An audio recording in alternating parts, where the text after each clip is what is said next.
ఓం నమో వీరబ్రహ్మణి. జై వీరబ్రహ్మ జై గోవిందమాంబ జై. నా పేరు ఈశ్వరరెడ్డి, బ్రహ్మంగారి మఠం. జగద్గురు శ్రీమద్ విరాట్ పోతులూరు వీరబ్రహ్మేంద్ర స్వాముల వారిపై వారి యొక్క కాలజ్ఞానాన్ని, వారి యొక్క కాళికాంబ సప్తశతి పద్యాలను, చరిత్రను, మహిమలను అప్పుడప్పుడు మా విరాట్ విబిఎస్ ఛానల్ ద్వారా మీకు అందిస్తున్నాం. ఈరోజు ప్రత్యేకంగా వీరబ్రహ్మేంద్ర స్వాముల వారి మాలాధారణ సమయంలో ఎంతోమంది భక్తులు పాల్గొంటున్నారు. దాని విషయం కొంత తెలుసుకుందాం. బ్రహ్మంగారు 1693 సంవత్సరం వైశాఖ శుద్ధ దశమి రోజు సజీవ సమాధి నిష్ఠ వహించారు. అయితే రాను రాను భక్తులు మన అయ్యప్ప మాల మాదిరి, శివమాల మాదిరి, వెంకటేశ్వర మాల మాదిరి వీరబ్రహ్మేంద్ర స్వామి మాలా దీక్ష కూడా 1990 ప్రాంతం నుంచి మొదలైంది. ఈ దీక్ష 41 రోజులు, 32 రోజులు, 21 రోజులు ఇలా వారి వారి అనుకూలతను బట్టి మాల ధరిస్తుంటారు.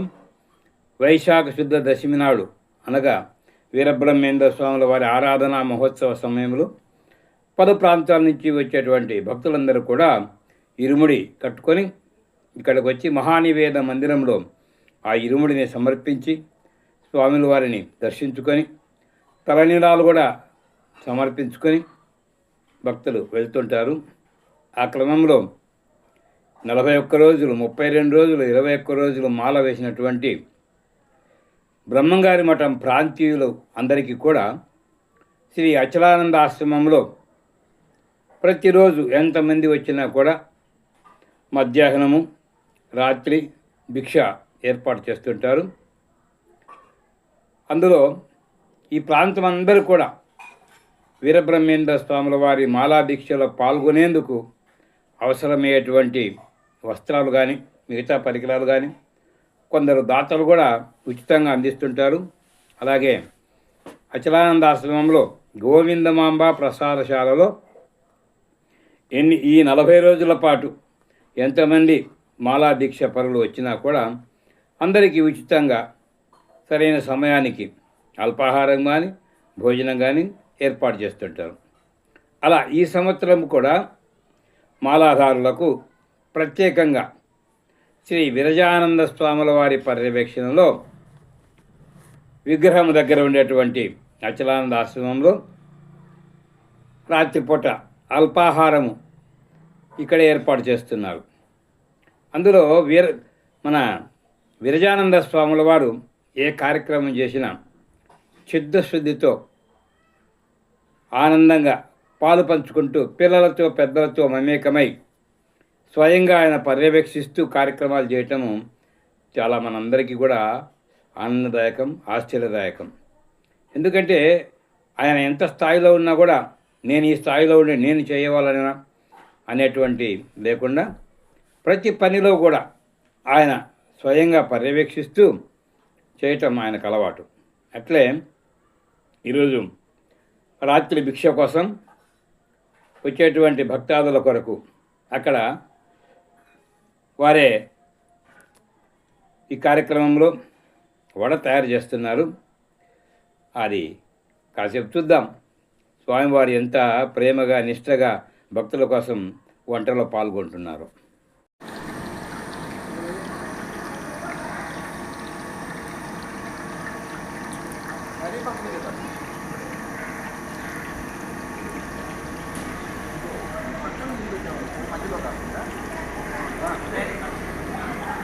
నాకు వస్తే అంగ వేయి, దాన్ని వేస్తూ ఉంటే ఉడుకుతూ ఉంటాయిలే.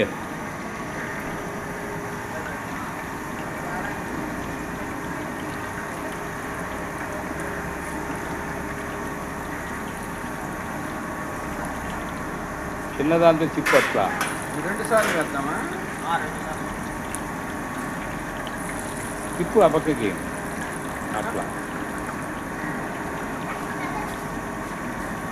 గబ్బ గబ్బ వేయచ్చు, ఇబ్బందిలే. చేయి నీళ్ళలో పెట్టాకు.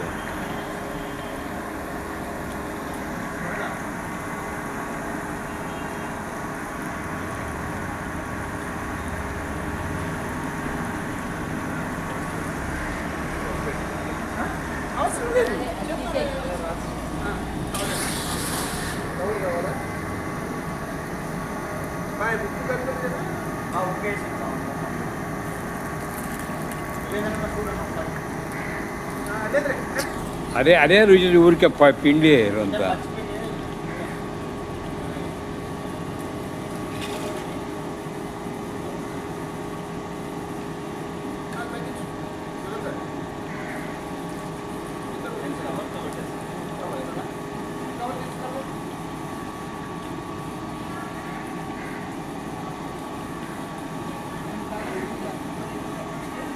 ఒక్కొక్కటి కాదు, పెద్దది తీసుకొని తీరా ఉండు వచ్చేపుండి.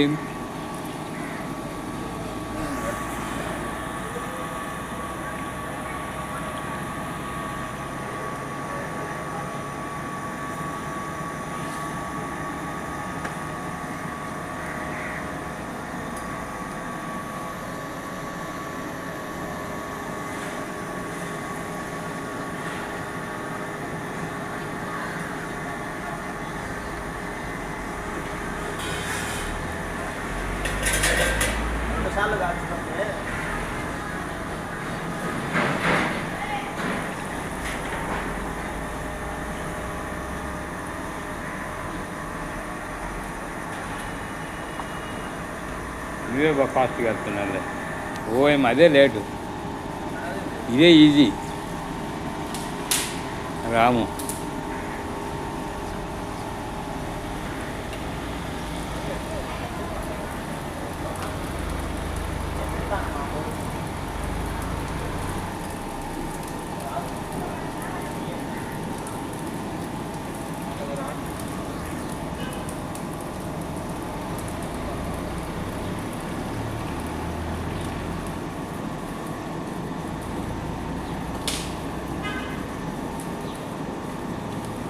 కొంచెం ఎర్రగెర్ర కలిసినన్ని తీస్తూ ఉండు, మళ్ళీ ఒక్కసారి అన్నీ వేసి చేయబోతుంది.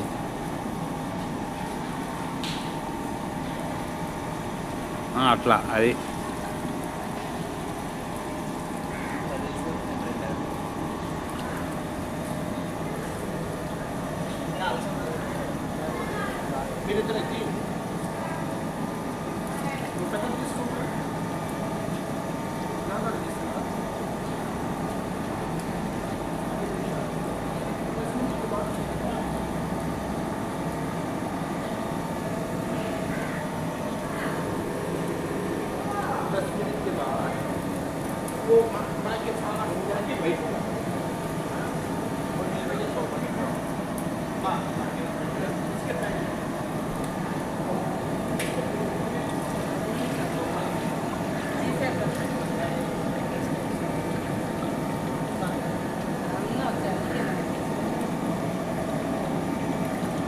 అయిపోయాలి. వేస్తూ ఉంటే తీస్తూ ఉంటే సరిపోతుందిలే,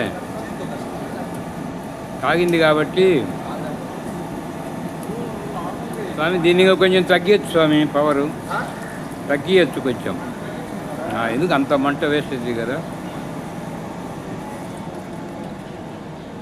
ఇంకా కొంచెం తగ్గించండి. సెంటర్లో ఉంటుంది అప్పుడు మంట. ఓకే,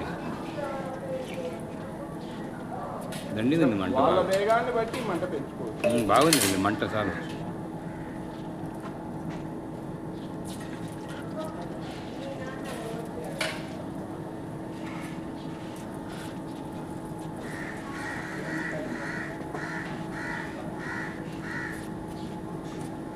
ఎంతమంది వస్తున్నారు?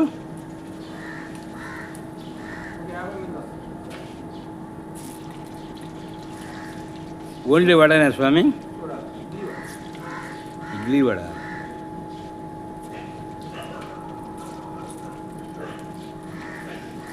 ఇడ్లీ అయితే ఒక 300 ఇడ్లీ చేయాలా?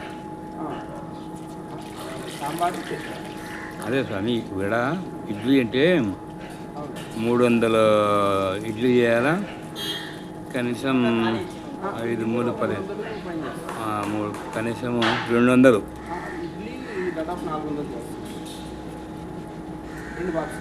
అదే స్వామి, మినిమం 6 ఇడ్లీ 3 వడ.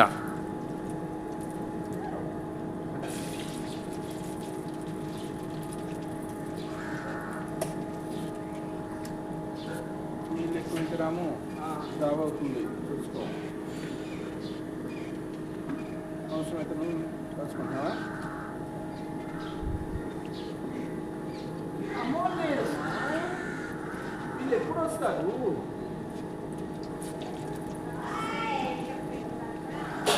ఆరంటే ఇప్పుడు 6 దాటింది. ఇప్పుడు ఎంతకి ఉన్నాయి? 6:15 అయింది. ఏరా రెడీ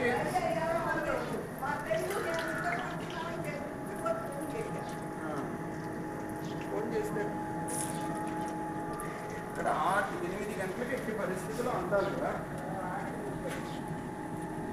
కొంచెం మంట పెంచుతున్నా.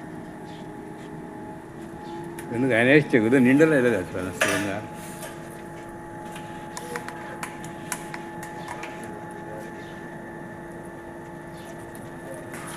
మీరు వేగం పెంచండి వేసేది.